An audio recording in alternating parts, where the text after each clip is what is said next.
Recorded live from the edge of hysteria, this is the IGN UK podcast. My name is Stuart Reid. I am joined by Daniel Krupa. Hello, everyone. Alex Simmons. I thought we were on the edge of Fitzrovia. Yeah. And Luke Carmarley. Hello, I don't Just get that. Soho. Geography banter.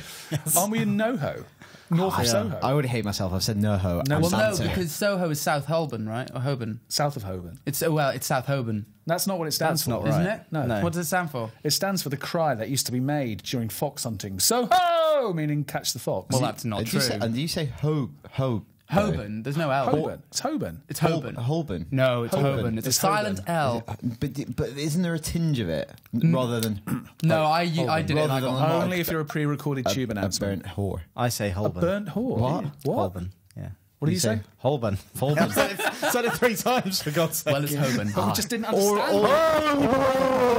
Already. That is what I say. Already. Turn into a classic. Possibly the best episode we've done all year. Already. Going well. Great. Jesus. What's everybody been up to this week? Anything of interest? Mispronouncing my 11 names. Where am I going to? Oxford Herkers. Is that St. Pancreas? St. Pancreas. Leicester Square. No. You know what? If you're going to call it that, you don't deserve to get there. Covent My Garden. favourite Americanism is Luga Baruga.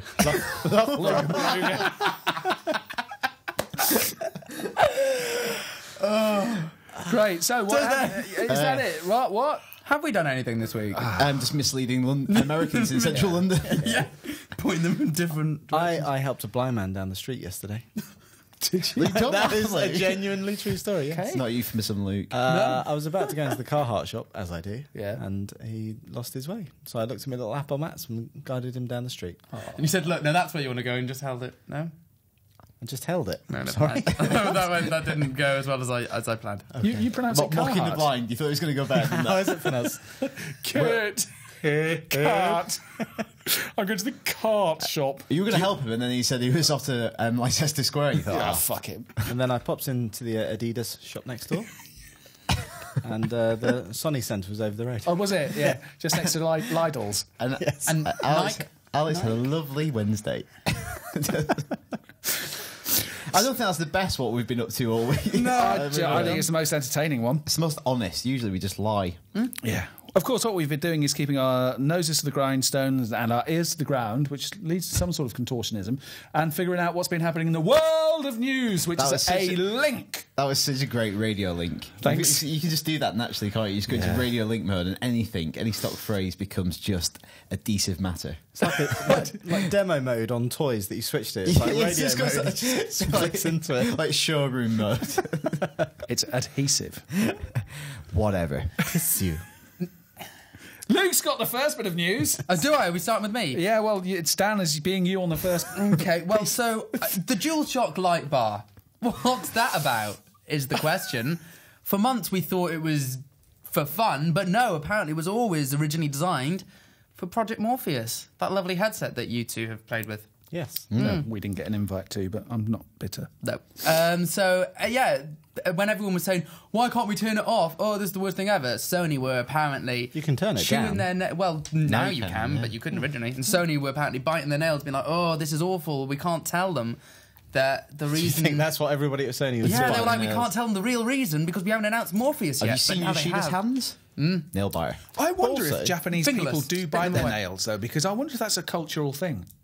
What? Because they, well, you know, they, might, don't, they yeah. don't drink milk. Maybe they don't bite their nails. Do Japanese people not drink milk? Well, no, that's not strictly But true. they're kind of we don't lactose have a long intolerant, history of having a lot of milk in their country because they don't have a lot of grazing land. And they're also quite to that. Not they, much dairy. Because they're quite lactose intolerant, right? As well. Are they? As a I thing, suppose yeah, they a lot would of it. be, A lot yeah. of people from Asia are lactose intolerant, apparently.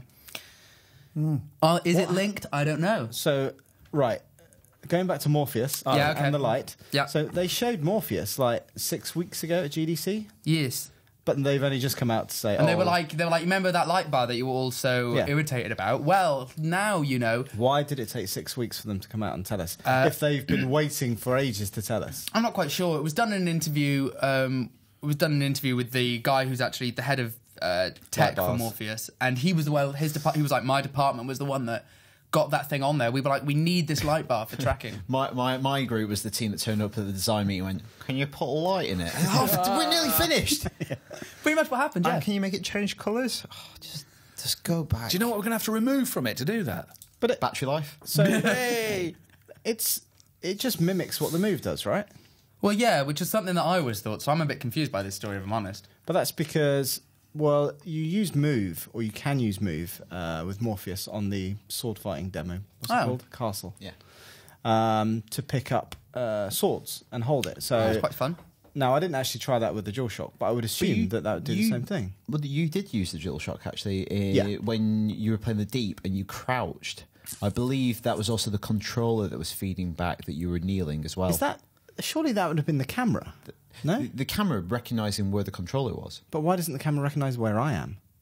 But it uses the lights as So it doesn't recognise my it shape doesn't, no, or it's form. not. It's not like, doing the Kinect thing. No. Oh. It's But there's using lights. The there's same lights as on the moved it with the Morpheus. PlayStation Eye. Aren't there lights on the Morpheus though as well? Yeah, It's as also well. As working well. with? So it's in conjunction. It's basically, if you use two Move controllers, that's two more lights, two more points of reference. Same with the DualShock, another point of reference. Right. No, just good contribution from Stu staring off into the middle distance and then halfway there goes... So yeah, Like a that's wise that's sage. what it's picking up. Good. Right. Yeah, so I think that was my story. So does that mean it will be less effective if you turn your dimmer on? I guess, but I'd assume using Morpheus you won't be able to turn your dimmer on. They'll probably take that away from you. Like everything else. What happens? Is it a certain frequency it's putting out then? What happens if you get a torch and cover it in cellophane and Also, wave 'cause out? it's Well, then you're not different interested in playing the game, are you? You're interested in breaking it. Like, you can say that. I'm just doing a hack. It's like going, oh, I really like this Lila, but what if you stab it? Like, That's not the same. This is you, No, it's because that is worked out a strategy. fundamentally destroying the Lido. Lido. Lido deck. You're ruining the Lido Lido. once. We won't go into details. But all you're doing is you're just trying it out, see what happens. All right, well, if you get some amusement from just running around with a torch, then I Stuart don't Reed School of Make Your Own Fun. Yeah, I think we you didn't get- have computers in my day. Honestly, we had to run around with torches covered in bits of cellophane. Why Honestly, don't you put a crash helmet on, Yeah. have a torch with a bit of cellophane and see if you can play the Deep? That's a million No, but the thing view is, video if right that there. is your idea of a good time, I think you should stay clear of me because it's going to blow your little mind. Dan, I think you know what my idea of a good time is. Running around with a torch covered in cellophane. I already said it. So, two of the most popular television shows in the world 10 years ago are getting together to do a kind of joint thing. Yes, The Simpsons and Family Guy. I At thought last. it was EastEnders and Coronation Street. Imagine that would have been that would be some amazing. cross-pollination North going on versus there. South. Cross-pollination Who would you back? Street. Oh, I know you'd go North. I don't know, probably not. There's a lot more murderers, isn't there, in EastEnders? Yeah. Which is interesting because I would have assumed. What? More, What? more than people, more, Where are you going to go with this? Where is this Prince sweeping Kamali. social It's the- statement? EastEnders full of murderers and ruffians. Surely the people beyond the Night's Watch reach are more inclined Beyond to the be wall? violent. Yeah. The nice what's reach. Yeah, what? So anyway, Simpsons, Family Guy, two programs that everybody's long stopped caring about are getting together to do a one-off episode where they're going to... I watched the Lego episode of The Simpsons a few weeks ago. Was it good? Dreadful. Really? I thought it was really bad. Like, well, the movie did what it kind of did in a much better way. Right. And it's just a bit lame. Like, there was a premise for why it was all happening in Lego. Like, Homer had an accident and he was in a fantasy world. So there's a rationale to why it existed, but it's just a bit crap. No chip off the old block. No. Is that a gag? Kind of. How? How was that a gag? Because if the old block was the Lego movie, then this is no chip off it. Yeah. Yes. Lego blocks? Blocks. But, Yeah, Okay, Lego blocks. okay. Yeah, no, that- Yeah. That didn't need explaining it's at all. No, that was the bit we Like most got. of my gags. Very thing is, straightforward. obviously still a sufficient number of people watch these shows because Fox is not, it's quite ready. They're not cancelling them. But they cancel a lot of shows very easily. So And presumably they take a lot of effort to put together. and they're cash cows in other ways, I guess. Yeah. More Is it merchandise still- through I suppose those. licensing as much as anything, right? syndication It's a rights, all that huge kind of stuff. Licensing Yeah. and syndication. But you could still syndicate the crap out of them if they were like you They've said, done enough episodes to be syndicated for ad infinitum. Yeah. But if you look at the popularity of obviously Simpsons Lego, for example, Yeah. like would that still be as popular right now if that If TV that show hadn't launchpad. been around for the Yeah. last 10 I years? don't No, know. I don't think it would. Well, if it hadn't been on the earth for For the 10 last 5-10 years or something, yeah. Probably not. But at the same time, I don't think it needs the show as a launch pad for that No. toy. Like, you could have launched that I anyway. didn't. I think I said to you, I didn't even realise that they were showing new episodes of Simpsons. right. I thought it was still the same stuff being rerun ad infinitum. It's really quite. But the new terrible now. Simpsons is far, far removed from the Simpsons that I grew up with, the Simpsons that I watched for 10 years, the Simpsons that I think is still probably the best TV show ever made. Conan O'Brien. When it was good, it was better than anything else. Monorail. Yeah. When it was like episodes about family drama, about infidelity, this seems quite weighty for kids to watch when they're having the tea on a Sunday night or after school. But there was a genuine warmth to it. Yeah. Whether it's something like, it's almost like a really traditional show. You know, George Bush said that in the early 90s. Why can't Americans be more like the Waltons and less like the Simpsons? Yeah. But it was a fundamental misunderstanding of what the Simpsons is about. It was about being a family. Yeah. Like Homer and Marge never separate. They love each other. Those were always the best episodes of The Simpsons. Really? Yeah. Really? Which? Cape Fear. Cape Fear. Fear. Funny. Isn't that the one Yeah, with the but big That is without doubt the best episode of The Simpsons. It's Do you got really think so? Yeah, absolutely. I don't know. I think it's a bit hot. But the best episode of The Simpsons is based on a parody of something else. Yes. Nah. Because it's got the rake gag in it, and that's one of the finest 3 minutes of television ever. That is very Yeah. true. I was watching an episode last night where, again, with Sideshow Bob, where he gets out of jail and they're all saying, because Krusty's retired, and, you know, they're like, oh, well, you know, it's better he goes off the air now than kind of, you know, staying on for more seasons and becoming, you know, a parody of what he once was and never be, and not, you know, losing the humour. And then they kind of make a joke about Smithers coming in and be like, Maggie shot Mr. Burns again, and they all look a bit awkward, and you're like, Wow. Oh God, if only you could see where you are now. Like, It's a really weird thing because a lot of the writers on it now must have grown up watching The Simpsons. Yeah. So getting that job is like a poison chalice. You want to do it. You want to be a writer on The Simpsons. At the same time, you're like, I can't do any break the better than mold, what's right? already been Yeah. done. I saw Harry Shearer live, who does a lot of voices for The Simpsons, Smithers, Burns, so on. And they have a lot of negotiations problems with how much they get paid, how much control they have over the characters. They have no control over the characters. So, do you remember there was one episode of The Simpsons where they said Skinner? I remember this vaguely. Isn't Skinner? He's impersonating Seymour Skinner. Like, he came back from Vietnam and he assumed someone's identity. And they did this like 12 seasons in. And he was like so dead against it. He was like, well, you've taken this character everyone loves, that I've created, I've honed and I've acted for 10 years. And you're just saying it's all a lie. And they went, oh, we just have to say the lines. And he's really upset about it. That's awful. Yeah. So Anyway. I was just checking to see how many episodes of The Simpsons there have been. When did... So they're currently up to, right as of now, they've done 25 seasons of between, the first season was 13 episodes, between 22 and 25 episodes. Wow. That is a lot of television. That is, isn't it? I'm not very good at maths. So I think can't my work that out favourite on the fly, episode but- was Super Fat Homer. I'll do like Yes, Super with Fat... the moo-moo. and at the end... What was it? The moo-moo? Yeah, and he goes to the shop. Yeah, I don't want to look like a freak. Just give me the hat and the moo-moo. And a cape, isn't it? Isn't it a the cape as well, and, yeah? and at the end, when he falls into like the nuclear pipe, and Lisa says, "For once, Dad's ass prevented the release of toxic gas." Very good. Classic. See And what of they course, did there. there's a major Simpsons character being killed off, I believe, at the start of the next season or the end of this season. There is a And new it- season that's, according to that, starting in September this year. Yeah, well, I think that's when Someone's they're doing the meant to die, crossover, when they're going to air this crossover, but a major Simpsons character is going to die. They've done this before, haven't they? Quite a few times. Sometimes out of necessity, but they've done it. I remember when they killed Flanders' wife was the first time Yes. they did the. Yeah. We're going to kill off a major character and they'll never come back. But Mrs. Krabappel died, didn't she? That's right. But that the actress I don't died. think Troy Flanders' wife is a particularly big major character. Maud. Yeah. Homer fancied her. Yeah. He had the hots for Maud. So I don't know, Went maybe to it'll be bunk Abe with her Simpson. tonight. It wouldn't surprise me if it was Abe Simpson, which is a shame because I love him as a character. they're going to do a royal family. Yeah. Could you imagine? So there you go. I think we should hand this out. Yeah, what's your favourite episode? Let us know your favourite Yeah. episode of The Simpsons. Let us know your favourite episode of the Family Guy, The Family Guy, as I call it. It's much harder with Family Guy because it's so kind of anarchic. Yeah, and and like, sporadic. Like, yeah. your It's like favourite sketch show in some cutaway, ways. right? I don't think there's been many TV programmes that have made my jaw drop and go, did they just do that? Or did they just say that? Yeah. As Family Guy. Because That it and really Mrs. has. Brown's Boys. Just watch that at the time. So, oh God, I can't believe they're getting away with this. No, but that's a completely different meaning. Oh, okay. Yeah. IGN_UK feedback at IGN.com. Let us know your favourite episodes. Please All right. Alex up next with some news about that, their Microsoft Xbox One. So Microsoft it seems like it's still doing its driving test because they keep on doing U-turns. Hey. Oh, you're on fire today. Why, might you ask? It's because they are... Has Alex been drinking? Do you know what? No, of course not. How could you be this sharp after a skinful?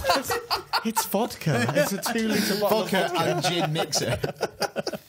So anyway, they are bundling up the Xbox One without Kinect, so you can buy it for £349, same price as PS4, come beginning of next month. So it will come out at the same time as E3, but they've obviously announced it now to get it out there so they can focus on the games. Yeah, right. if that It's all about about the E3, games. that's all we'd be talking about. Yeah. What about focusing on the games that are in the middle of being built to use Kinect? There aren't any. There's a couple. What? Disney Fantasia Music Evolved, because Stu and I did a news video on that earlier today, and the Zumba games. Right. Yeah. So presumably you will still be able to buy an Xbox One with a Kinect. Yes, and it will also be sold as a separate peripheral. Have they priced that yet? No, and they also don't have a release date for when that... Apparently it won't be available at the same time. Well, that surprises me because I would think they've got a frigging great warehouse full of the unsold buggers. Right now, they've just got people in factories tearing open boxes, throwing out the Kinects and Putting sealing it in them a back slightly smaller box. Yeah. So, you go. So a lot of people are saying, well, obviously taking the mickey because no one uses Kinect for games. But a lot of people are also, well, it actually makes the UI much better. I personally don't use it for the UI at all. I wonder how long it before. Like, I remember when the Xbox came out, and a lot of the tech reviews approaching it as a piece of tech and as an entertainment system said that, the Kinect really works well with the UI. But that's because the UI has been designed to work with Kinect and not a controller. So you find yourself using your Kinect because the controller it's clunky. It's clunky when used with the interface. So I wonder if a refresh will happen to the dashboard in light of this. It does feel really clunky, I think. It's not as slick as Xbox 360 was. I wonder if they'll give you the option of having a Kinect-based dashboard or a controller-based Well, that'd be a sensible option, wouldn't it? What do you want to use? Auto-detect, really, Well, I mean, Say Kinect if you want to use Kinect. Kinect, you want to use a gamepad. It's interesting, though, like one of the devs out of Develop was saying, obviously when the original Kinect came out and there were lots of mixed reviews, lots of games being invented for it, so the attach rate was actually reasonably high when you consider most people bought it as an experiment. Because they've now made the decision to take it out of the Xbox One bundle, though, the attach rate is probably never even going to hit the levels that the first Kinect did. Yeah. So it results in an ideological transformation in the way that games are going to be produced. Like the big thing was when Xbox One was announced, it said it's going to come with Kinect in the box. That's like saying everyone who wants to use Kinect, everyone will have one of these things. So you can make it an integral part of your design for your game. Now it's like it's all up in the air again, so it becomes a peripheral. So it's kind of an admission that we've tried, we had a vision, we stuck to it. It's not quite. It didn't work. It's not going to work. But at the same time, you can like. There's obviously, to use Simpsons, there's a little bit of a ha here. You could take that approach, and some people have ha they got it wrong. But at the same time, you could look at it another way and go, they're listening to what consumers are saying, what they want. They know they need to get back into the game early. It's not really early days. Yeah, exactly. It just makes them way more competitive. See, that for me is the key thing here. Is they've got to get the hardware sales of the actual console up first. Forget Kinect. That is not even part of the game right now. But it might become part of the game further down the line. This is what PlayStation did behind the scenes, and we never even knew about they took the it. camera Well, that's out, the right? thing. It's like, I bet the attach rate for the PS camera is tiny. Absolutely. There's no reason to have that apart from Playroom, which is all of 3 minutes worth of fun. Well, the exciting thing that's come out of this is the fact that there's apparently some extra processing power that might be able to be given over to the Xbox. 10% of the GPU. Now, is that enough to start pushing these games that are being complained about towards 1080p 60 frames a second? But then are you penalising people who keep the Kinect plugged in? Yeah, because they're idiots. Well, this is the thing, but then you can't... See, I can't imagine that is... I don't think 10% is simple. going to be As easy as that, Yeah. pressing the button. Oh, okay. Yeah. I've only even thought of this sooner.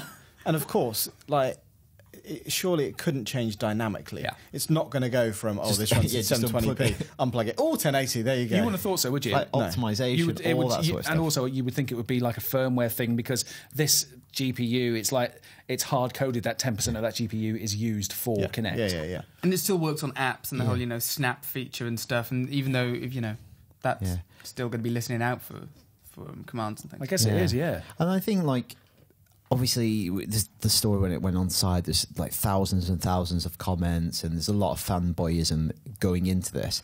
And even in our office, outside of our editorial team, there were people who were like, "What are Microsoft doing?" And you look at sales figures out there. PS3 80 million, Xbox 360 84 million, Wii 100 million. Yeah.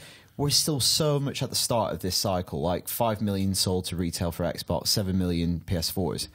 Basically, they're pretty much level still, really. Yeah. You're basically giving them an equal footing. Especially in all these territories. It's launching in something, 20 new territories this year? Yeah. And so that will now launch, presumably, without the Kinect, right? And I think to end consumers, so people not listening to this podcast, not us in this room who talk about video games every single day, they'll just go, oh, Xbox, it's the same price as that one. I haven't bought one of them yet.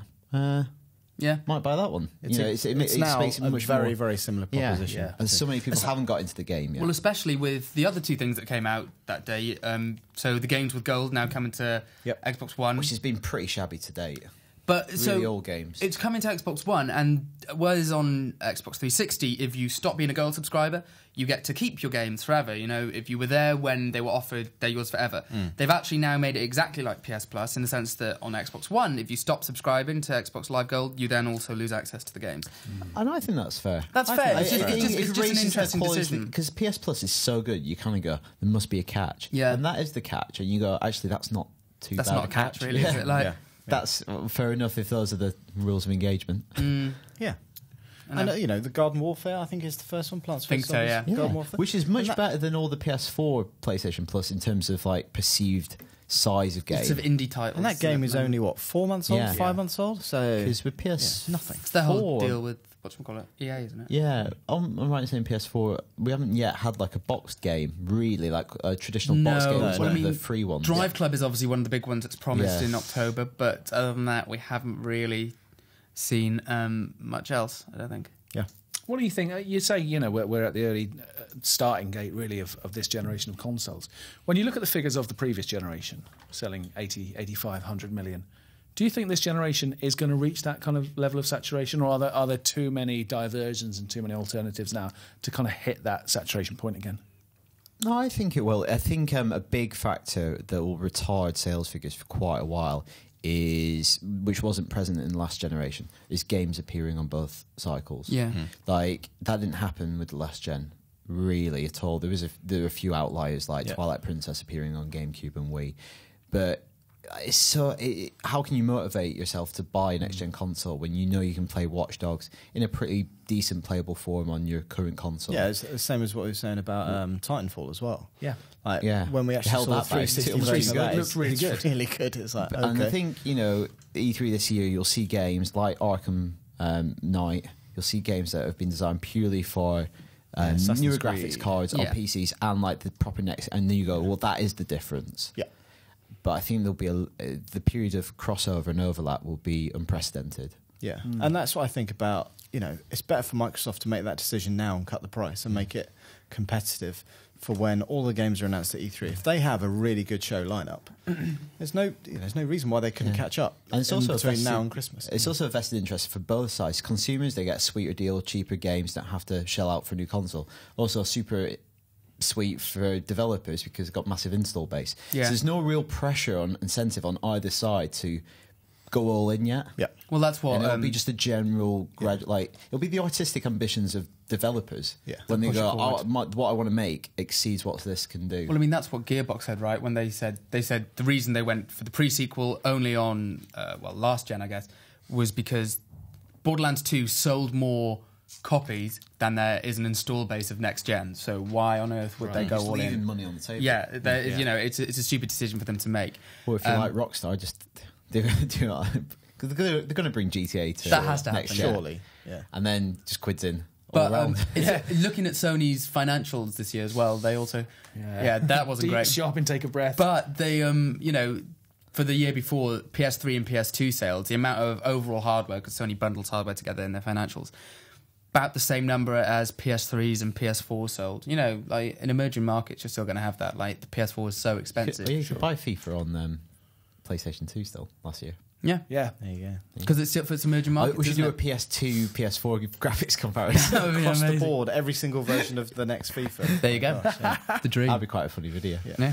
Last bit of news this week, Never gonna Dan. do it. Sad news. Very sad news. Happened earlier the week. We reported this on Tuesday, but I believed it happened on Monday. Hans-Rudi Giger, the very brilliant, strange, surrealist artist from Switzerland, responsible for the creature and set design on Ridley Scott's Alien, passed away.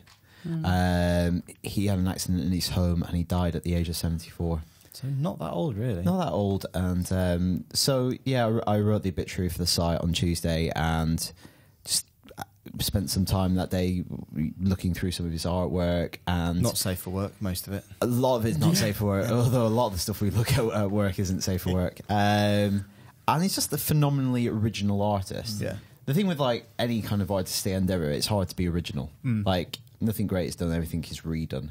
He was vibrantly original. Yeah.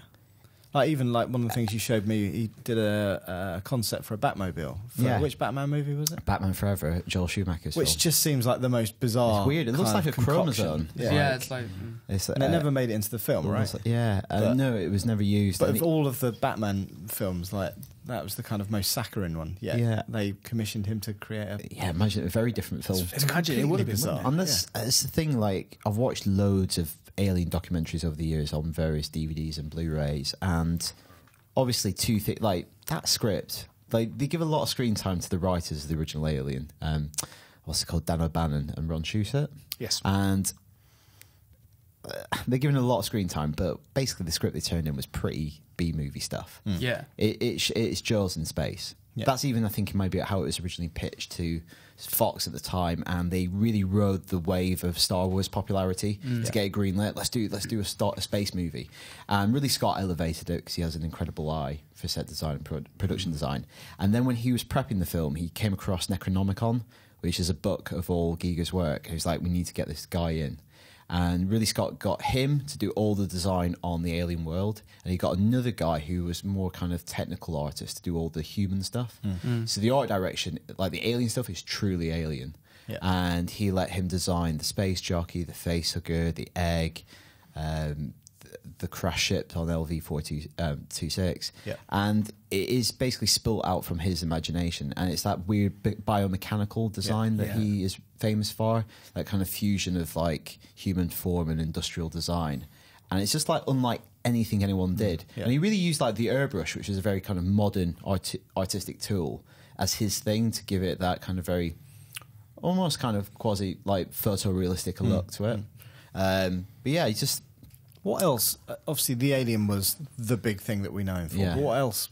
Well, he did some kind of work do? on a version of Dune that actually predated Alien, I believe, but it was never used. It was this is what we were scrapped. talking about this last week. Yeah. It's Jodorowsky's version of Dune, and there is a documentary coming out very soon about it. So which I imagine you'll see some of that stuff in there. you'll see a lot of it on there. He A lot of works his work. on Poltergeist 2, and it like, basically... It's one of those things that after Alien, I imagine he became flavour of the month. Yeah. But he never moved to Hollywood. He stayed in Switzerland. So it's very hard to make it in Hollywood if you're not in Hollywood. I never realised he was called Hans Rudi either. Yeah. Doesn't have quite the same ring as H.L. Geiger. That sounds It's quite Rudy's daunting. a nickname. I think it's Rudolph, yeah, Hans Right. Rudi. And he never moved out to America. So I think a lot of his work got bastardized in other films because he was flavour of the month. Yeah. Even when James Cameron, he didn't use Giger on the sequel to Alien. Right. And Giger was quite upset about this, but Cameron wrote him a very nice letter, and he says, it's not because I don't respect your work, it's because I wanted to make my film, Yeah. and I respect you so much as an artist that I think you'd probably overwhelm me creatively, Yeah. and I wouldn't be able to do anything because I just want you to do it, or Yeah. run it by you. Yeah. One of the things I remember him for was back in the early 80s as well. He did a design for Debbie Harry from Blondie, one of her solo albums, Cuckoo, which is her with some skewers going through her face. Which is a bit like one of his landscapes, I think, actually. I think it's... Nice. Yeah. not a very good skewers. album, but a Yeah. very interesting But cover. some- if And it you've was never- that kind of thing where Woolworths wouldn't stock it. It was never a hit Yeah. album because a lot of big chains wouldn't stock it because it was such a shocking cover image. Did you ever Whoops. play Darkseid as well? No, you were talking about it. I don't I think wrote did, in the no. obituary. 'Cause I had it for the Amiga. I think my dad had it. Yeah. I think he just basically appropriated a lot of his artwork. I actually think that I probably played that before I even saw Alien. It's just loads of really weird, disturbing imagery. Yeah. There you go. R.I.P. Indeed. Time to move on to this week's talking point on the IGN UK podcast. And Alex, I think you had a hand in this week's talking point, did you not? Well, Zack Schneider probably had a greater hand in this, because for this week on Twitter, he revealed the first picture of the new Batsuit. So Ben Affleck as Batman, and I think he looks rather goddamn good. It's Very recognisably his chin. very Yes, it is, positive reaction, I Yeah. think. Obviously, with a bit of the Batmobile in the background. That's interesting because they were teasing the reveal of the Batmobile, Yeah. like saying, "Oh, tomorrow we'll take back the tarpaulin." Yeah. Tom Paulin. And it was just think Batman it's who did absolutely it. And actually, disgraceful. the Batmobile's in the background. Yeah. Excuse me. So I am going to ask the question in a minute. Yeah. Which is your favourite Batsuit? Is the one that you've got in your little sex dungeon at home? It is with the nipples. Oh, I was going to say the one with the nipple. Sorry. Get on Rick. to that. But I just wanted to get, before we talk about that, what's your kind of first impressions of the Batfleck suit? I like it, and I think he is going to be a really good Batman. But we all know what my biggest problem is. We've spoken with about it. a lot on this podcast. So I'm not going to say it again for fear of becoming even. Or a Snyder problem. Yeah. But you like Sucker Punch I and stuff. I anyway. like Snyder's art direction, but as an action storyteller. director and a storyteller, I just don't think he cuts the mustard. I didn't like Man of Steel. I wasn't a big fan. What do you think of the Batsuit, though? The Batsuit, I think, looks quite good. Yeah. I mean, So- it seems a bit of an evolution. He's got little ears. He's got Which little I really ears. like. He's also So- very, very big and chunky. He is, isn't Yeah. And if you turn Yeah. one of the first things I did when I got it, the picture through, I turned up the contrast.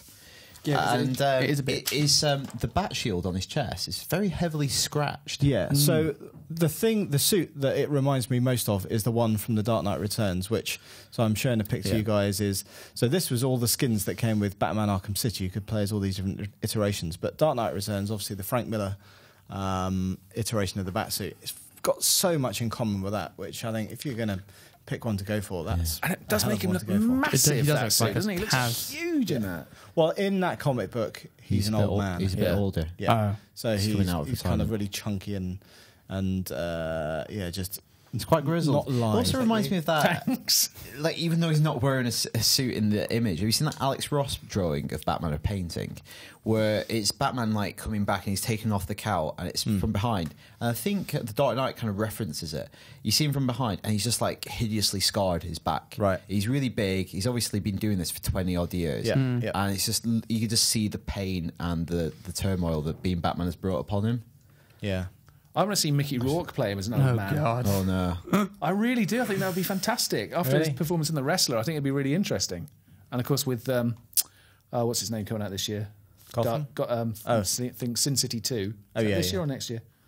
This year. Yeah, I think it would be really. Yeah, you could imagine that picture that you're showing us there. You could imagine that being Yeah. old. Like an Affleck. It looks a bit more like that. But the thing with the new Affleck suit, it looks like it's very rigid.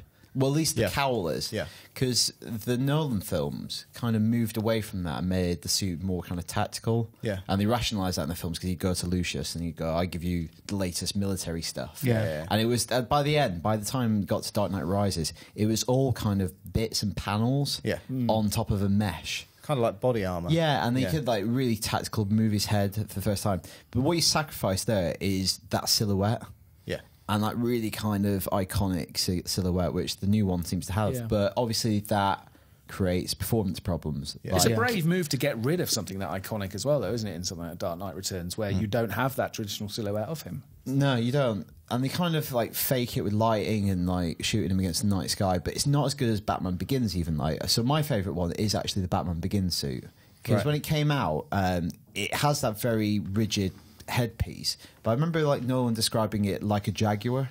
Like, Right. because it was quite muscular and it's like he was ready to pounce. And I like the rest of the suit isn't compartmentalised yet. Yeah. It's got this really nice matte black to it. Yeah. So it looks kind of stealthy. And one of my favourite things was how big the cape was. And also, again, the look of the cape, it wasn't like leather, it wasn't shiny. It was kind of this like matte material that would almost, I don't know, just like look like the night. Yeah. That sounds pretentious, but it looked like it was, darkness. Like my least favorite Batsuit is the one from Batman Forever with the kind of silver bits on The it. end, the sonar suit. Is that what it's called? It's called the sonar suit. Actually, Christian Bale used that for his audition for Nolan. That's the suit that Nolan used to audition actors. Cillian Murphy. Oh my gosh! There might even be pictures of them floating around. Right. In it. Wow. Imagine that. But yeah, so other things. Obviously, you cannot beat Adam West. I was going to say Adam dream. West. I was honestly going to say Adam West because that is obviously the first Batman I ever remember seeing. I remember watching it on TV when it was repeated in the late 70s, early 80s, and I just thought it was absolutely marvellous. Really, really entertaining. Yeah. It was and so colourful. But that blue on it was just so there's elements vivid. of that in the new one. Yeah. Again, Small ears. short ears. Yeah. Although the sort of painted on eyebrows and the bit around the nose is a little bit kind of strange. It does look like the new one is kind of. Where do you stand on colouring for Batman suit? Because the new one looks like it's two-tone. It looks like it could be grey and black, which we've never really had in a big film because they've always gone black, or then in the Schumacher years you've had the flirtations with colour and silver and metallic stuff. Well, Val Kilmer's was quite shiny, right? Yeah, towards the end, yeah. I really like the Dark Knight Returns, like the flat grey with the black insignia and everything else is black. So the body stocking, for want of a better word, is grey. Everything else is black. Yeah. Not a big fan of having like a yellow. It doesn't look like the new one is just heavily. It's not great for camouflage, is it? It almost, even though there's no reason for them to be similar at all, because Superman's suit is his native Kryptonian like dress. They almost look like they look similar. They're like really heavily texturized. So it looks like it's a thin suit rather than armor he's wearing. Yeah, which is more traditional. Yeah. But my favourite Batsuit is Jim Lee's Batsuit. George Clooney's Batsuit. Yeah, George Clooney. I quite like Jim George Lee. Clooney. So Jim Lee is obviously, alongside Frank Miller, kind of one of the most prolific Batman illustrators. And there's definitely similarities between a lot of his Batsuits. The one I'm showing you here is the one from All-Star Batman and Robin. But the stuff that he did on Hush and a bunch of other stuff is he really uses the cape as part of the costume.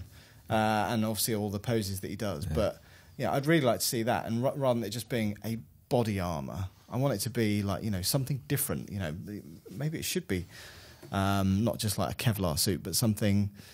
I don't know. Well, I think this is obviously the treatment for this. I don't know what the treatment is for the new Batman, but it seems like it's more comic booky in a way, whatever that term means. But I'm using that in distinction to the Nolan films, which were real world as grounded as they could be. So it was like military hardware that a billionaire could have access to. It almost feels like this is maybe. You could get away with it being more like a superhero costume. Well, if you're going up against Superman, you kind of would expect that. Like the other thing that I really liked about Nolan stuff is in the first film when he's kind of much more as a kind of a fear figure, rather than just being a guy in a suit.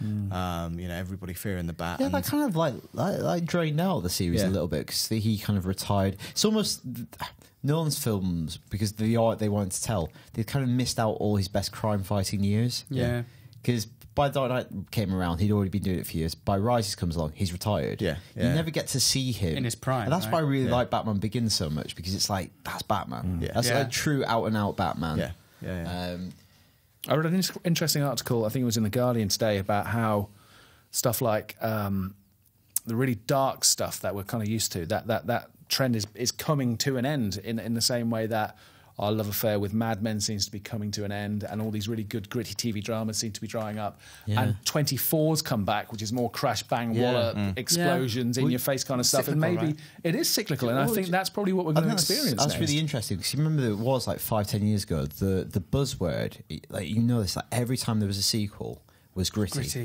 Yeah, so what's we going to do with the sequel? It's going to be grittier. It's going to be edgier. It's like what does that mean? Yeah, we're kind of over it, aren't we? Do you know what the phrase used in association with Schumacher Batsuits was? What? The redesign. It was to give it an MTV organic edgier feel. Oh my God. What the hell does that mean? MTV organic. That's like edgier some feel. creatives coming into the designer. What do you want? I just want this MTV organic edgier feel.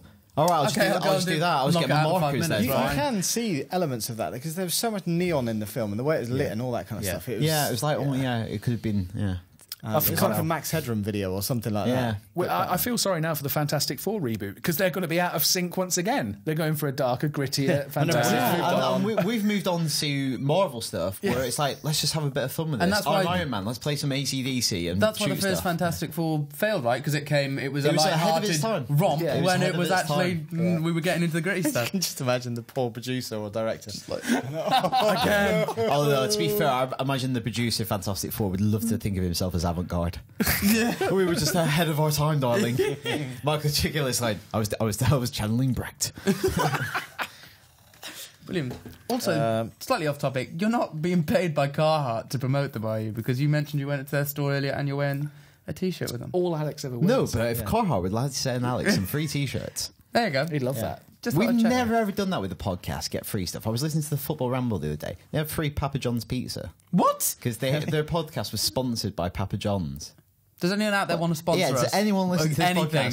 podcast? Not Pap John's, because I like Pap No, John's Domino's pizza. I like. Okay, for Other Domino's. pizzas are available. Well, not you until we're scuffed sponsored. the- Not to but Scuffing once the it's Papa sponsored, John's they're not. deal. Yeah, I'd like to be sponsored by a craft beer brewery company. Just sit here, absolutely off my face. If Apple, Samsung, Sony are Anyone, listening, you know, I would buy some new clothes, quite frankly, because these You're are not getting a bit having a tired. clothing budget. I want a You're not clothing having a budget. clothing budget. No one will give me a clothing budget. Prince, come on. You haven't got enough tops with little Union Jacks on. Yeah, okay, so if anyone wants to send me so clothes... you ask me about Carhartt. You're like Mr. UKIP. All right, Farage. Yeah, you know, I've heard that before, actually. You know, if yeah. I type Farage into Google image search, you know what the recommended search is? Garage? Admiral Akbar. Really? Wow. Because they look a bit similar. They do look a bit similar. It's a trap. It is all a trap for us. let's move on to this week's Reader FU and another great crop of FU, especially regarding Easter eggs. We were talking about Easter eggs in games, in movies, in music as well. Stu McGoldrick's written in and said, I know it's a couple of weeks ago, 2 great Easter eggs for you, not on the game, but on the disc itself. He worked in games retail for a while, a few years back, and he discovered original copies of Gran Turismo 2 on PS1 had a scratch and sniff disc that smelt of burnt rubber. And also, what are you looking at, Lou? No, This is you've got the next just piece checking of that you feedback. weren't making it up. And also, original copies of FIFA 2001 had a scratch and sniff disc which smelt like cut grass. Did he go round basically smelling all of the discs in the shop? Imagine. Why did that die out? That sounds like the best thing this ever. one smells like a CD. Stu, we got some new discs in. Oh, let me give him a sniff me give before you him a put them on the sniff. shelves. Who says any other disc you think might make a good scratch and sniff? Oh, Katy Perry's last CD smells gross, scratch and I sniff. wondered where that was going. What did it smell of? Like strawberry, the strawberry and cream sweets, like candy, because it was all about I get the candy. impression that's what Katy Perry would smell of, though. That and despair, I suppose, maybe. She's really a bit insane, I think. Okay.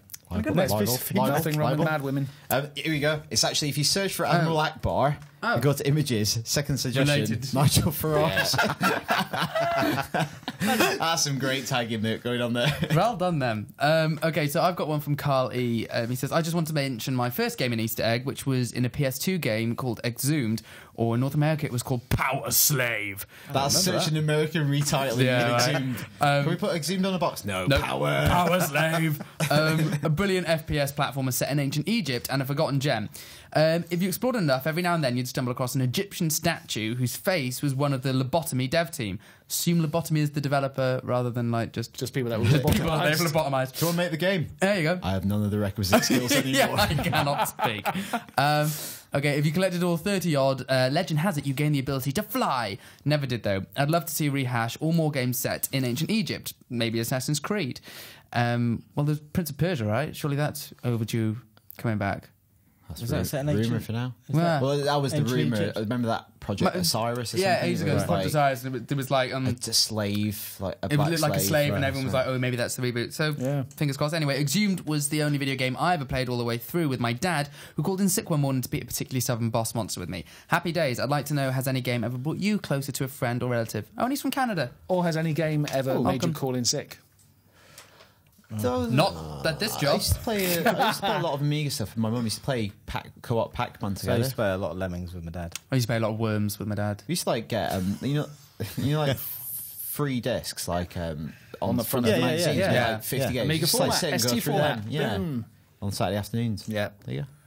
Yeah. Smash I Bros. used to Standard love those multiplayer magazines. games. Yeah, so they were right. really good. Good times. Yeah.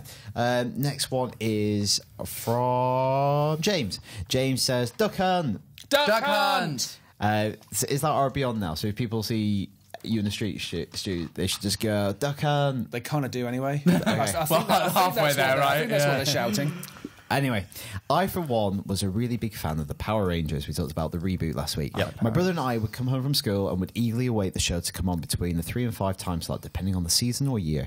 We used to watch religiously. Even got the terrible SNES game for Christmas one year, which he beat in 3 hours. Yes. I was never into the toys too much, except wanting the Green Ranger's flute dagger, didn't we all? I had that. I'm sure you did. I did have that. So I will have you know. Piping away. On a number of occasions. Piping away, all the peasants following you into the sea.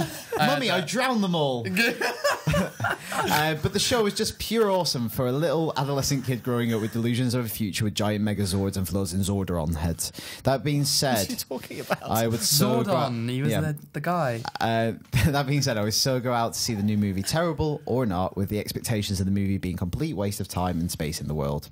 For my last birthday, my cousin bought me the box set of the first 5 series Awesome. in German.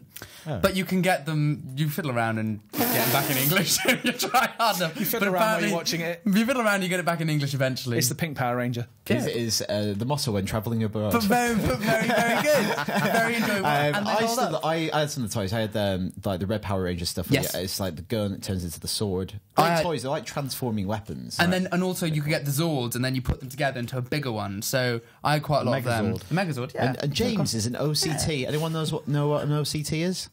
Obsessive compulsive. He's a Ontario certified teacher. Is he also on like Canada? Yep. Yeah, he's got a doctorate. Wow. There you go. Well done. We are big in Canada. Email from Rob Andrews in Sheffield, who said, I was 4 years old when Power Rangers first started. I remember watching all the episodes and driving my parents crazy because I had to have all of the toys. Got to catch them all. That was the phrase, wasn't it? Different No, phrase. okay. Last couple of years, went back to rewatch some of the original episodes with my uni housemates, but he'd welcome a reboot. Did you actually watch the series that you got sent? Yeah, in well, yeah, German it was or a present. It was quite nice. He Did gave you it- watch it? I've got Yes. so many like series that people have bought me. I've never. I did, but it was kind of one of those things you So have you on in the didn't, background. basically, that's- I did. I had it on in the background. I was So absorbing. you didn't really watch it. Well, that's nice. Yeah. Learn German though. Exactly. Anyway, he says, you guys mentioned it could be like Transformers, but my first thought is how it was similar to Pacific Rim, which Yeah. isn't too far removed Oh, yeah? from Power Rangers, Very good point. says Rob. There are a lot of these. I do think it's got greenlit under the Hunger Games hype. I went to see Really? a film the other day. Yeah, that's how they're going to pitch it. Teenagers with attitude. It's a bunch of like, it's a mixture of girls and boys. There's going to be a big part of the drama will be based on their relationships. Yeah. Especially if it's a trilogy, will they, won't they, kind of stuff. What's that other film that came out recently, like The Eternals or something? The Immortal. The Immortal. Like the City of Bones and Divergent. Yeah, Divergent. So many of them. Exactly. And then there's another one. Twilight, I went Eclipse. to, Luke knows. I went to another one the other day. There's one called like the Maze Runner as well. Yeah, I was going to say the Kite Runner, but that's Kite Runner. a very different. That's a very kettle of different- Boy fish. in the striped pajamas. Yeah. They're all the same, aren't they? Will they, won't they? Survive. Yeah, there you go. Twilight meets Pacific Rim. There you go. Bring it on. Twilight rimming. Luke Parfit says, after last week's podcast about remakes, I would love to see a remake of Alex the Kid from the Master... Wasn't it Alex Kidd? It was Alex Kidd. Yeah, it wasn't Alex the Kid from the Master System. The game, as a kid, got me into gaming, and it's been my love of games and burgers ever since. But he could never get his head around the fact that he ate wet burgers underwater. Strange shit. Oh, he says. you know what? Little known fact, he was a goat. Alex Kidd? Yeah. Ah, that's why then. No. Brilliant. He would love to see it. today, isn't it? Oh, This is why you tune in. Click that I subscribe would love to see it button. like Mario World 3D, but on next gen. So, wet burgers, right. I was in America a few weeks ago. Why is this happening? Wet burgers. America, there are some disgusting food in America. I was in the hotel watching one of the food channels, and they went, you know, like Man vs. Food, but it wasn't one of them, it was like that. And they went to this like place in New Orleans, and what they do is they've got a vat of grease that they've supposedly had for 100 years, and they deep fry the burgers in that. They come out all wet and dripping with grease. And this guy takes the vat of grease home every night. If he goes on holiday, he has to have someone to take care of it. So if you don't reheat it every day, it'll go off. Oh my God. This is really making me quite sad. Like, how's that allowed?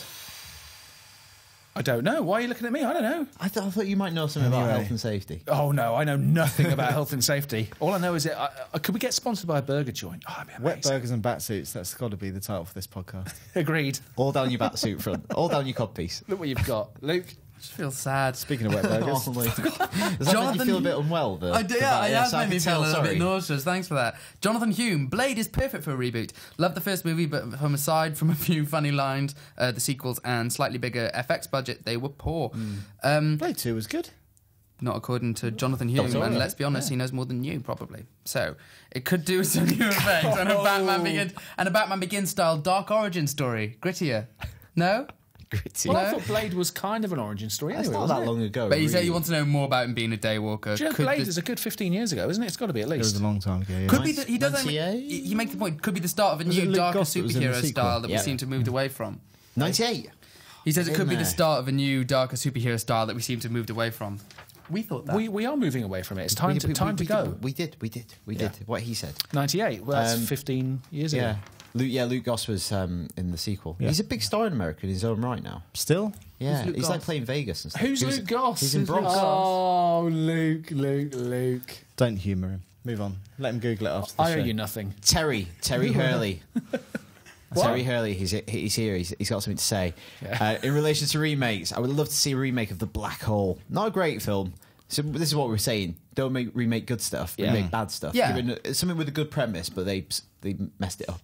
Not a great film, but it has big ideas. It has amazing production designs, great SFX, and a score by the late, great John Barry that is just astonishing. Well worth watching if you've not seen it before. It's a shame, because I think with The Black Hole, what happened is they were going to go in and make this kind of very kind of adult facing movie, kind of dark, gritty space adventure. Who made it? Disney. Yeah. And the problem was they kind of said, no, we've got to lighten this up a bit. I think they'd just done Return to... Partridge, keep it light. They'd done Return to Witch Mountain or Escape from Witch Mountain or something like that. It and looks that got like a PG-13 rating or something like that, which is quite... And it didn't go down very well with the board at Disney. I don't think I've ever seen Black Hole. Oh, is it like Maximilian or something That's like right, Maximilian Schell's in it. And it's a bit boring.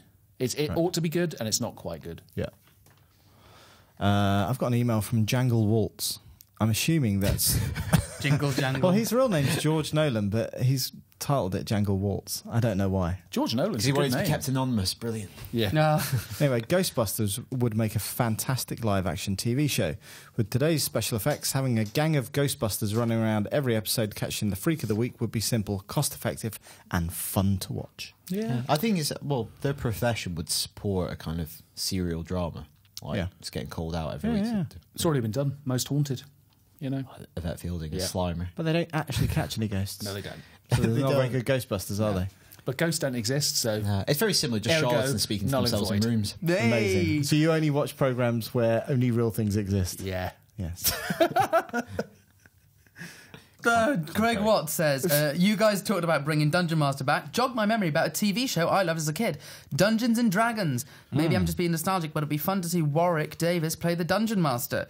He-Man was another cartoon I loved as a kid. I'm sure anyone could improve on Dolph Lundgren's previous effort. Very similar animation.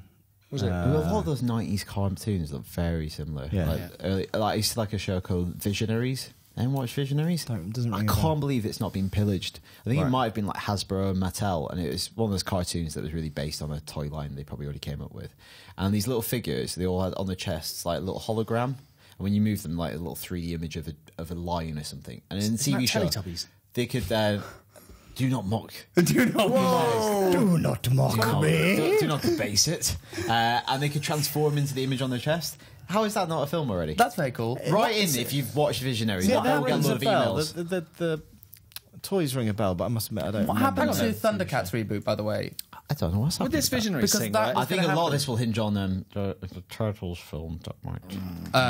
this Visionaries thing, wouldn't the bad guys just kind of sneak a peek at their holograms and say, "Oh right, I know what you're going to turn into. I'll find some weapon." A wood some pigeon. Well, they're the same. It's almost it's kind of futuristic, archaic world. So they're all like they go into battle and they have like heralds and birds and horses. That's quite exciting. And the bad guys are like Visionaries as well. They have their own animals. Tend to be stuff like snakes and like bad animals. Yes. Vultures and stuff. Snakes are just misunderstood. Yeah.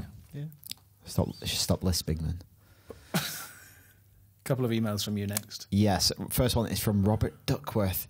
He says, like Danny, I'm from Blackburn and I was interested on finding out which school and college you went to. As I attend the local college, St Mary's, and attended St Christopher's in the nearby cesspool of Accrington. Very right, Accrington is a cesspool. I also went to the college, which is St Mary's, which is actually not far from my house, and I went to St Bede's Roman Catholic High School, which I believe they're tearing down soon. Ah. Is that because there are too many?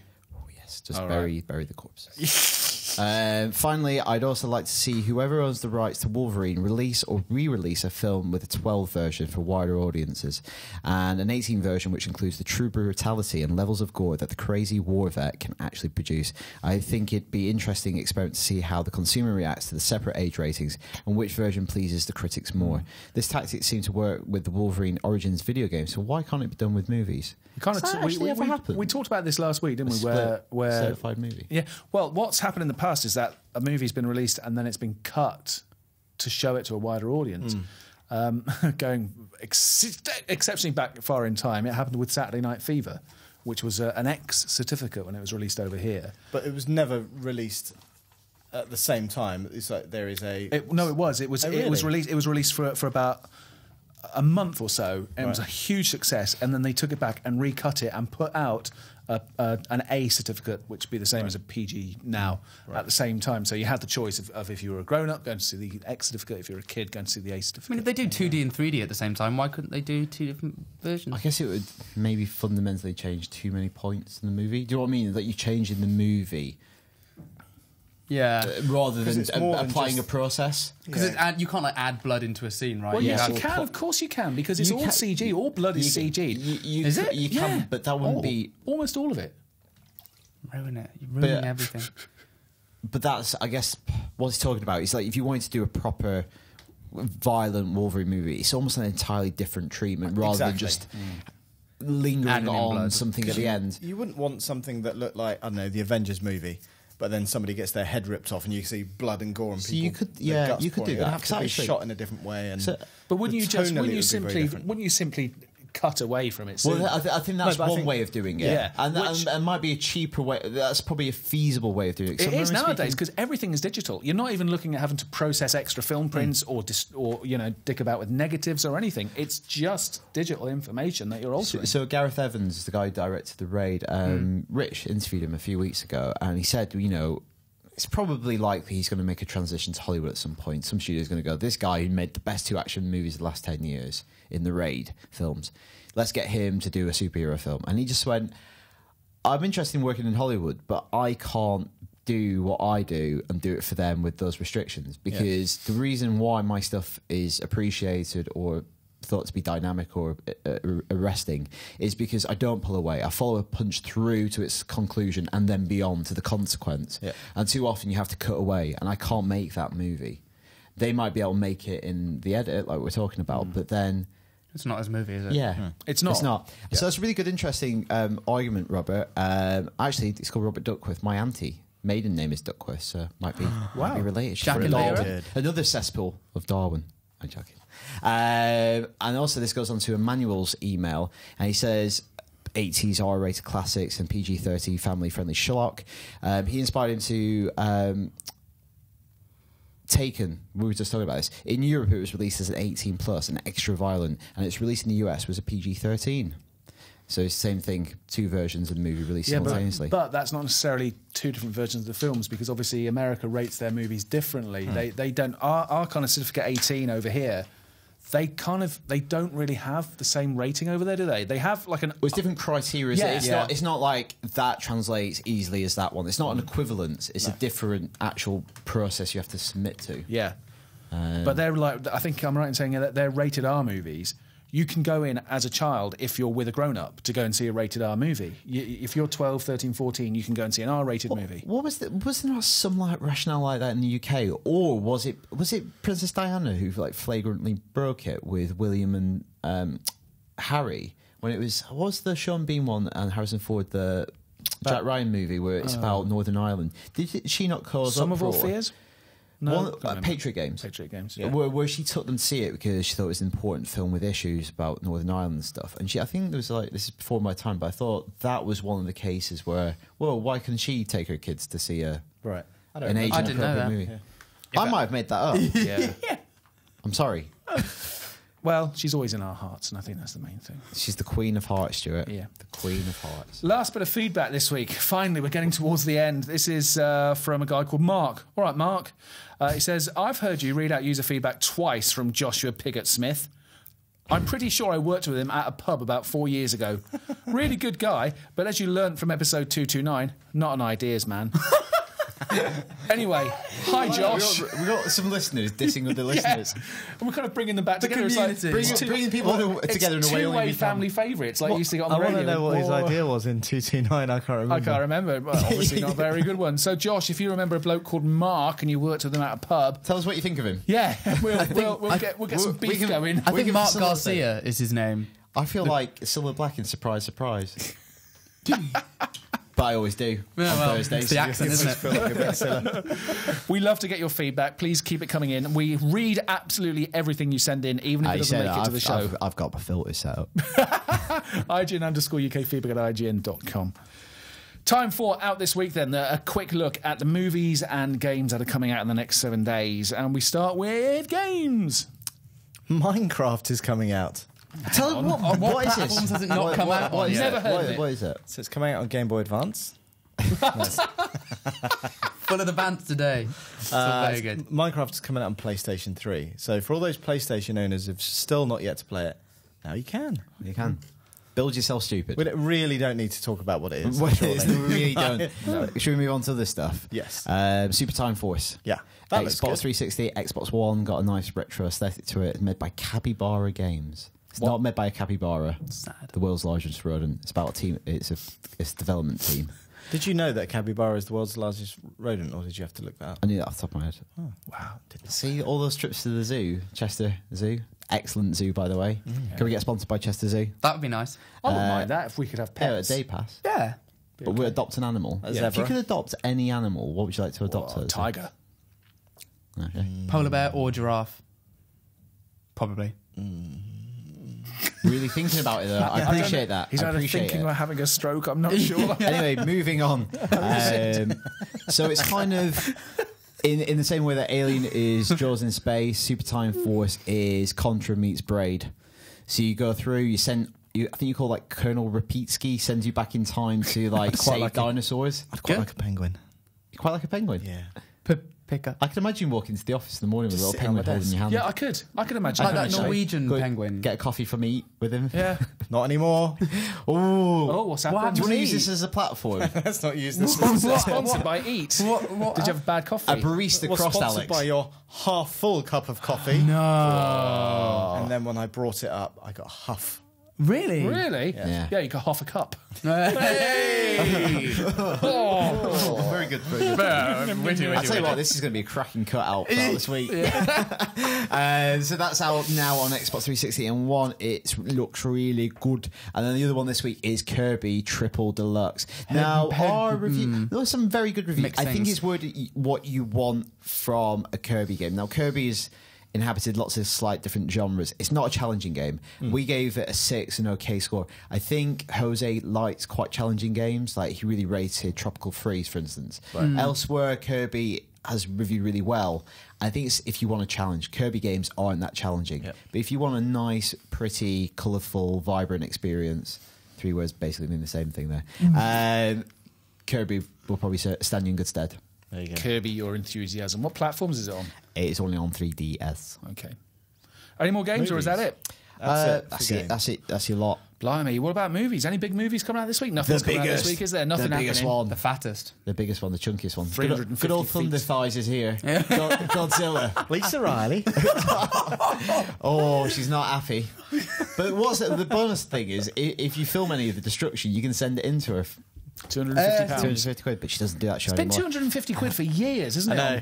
You'd think by now Inflation. they'd inflate it a bit. Yeah, it should be £1,000. And also, Should be. don't send it in, I've just got loads of Dropbox clips it. I'm waiting on until they up it a bit. Also, can it all just be you send it now? Yeah. Send us your YouTube link. Yeah. You don't Anyway. have to send in your VHS anymore. And they don't return them, do they? Your VHS-C, little compact one from your camcorder. Or a copy you've dubbed off onto video so it looks shit and it's got loads of time code and the date and every other piece of crap all over it.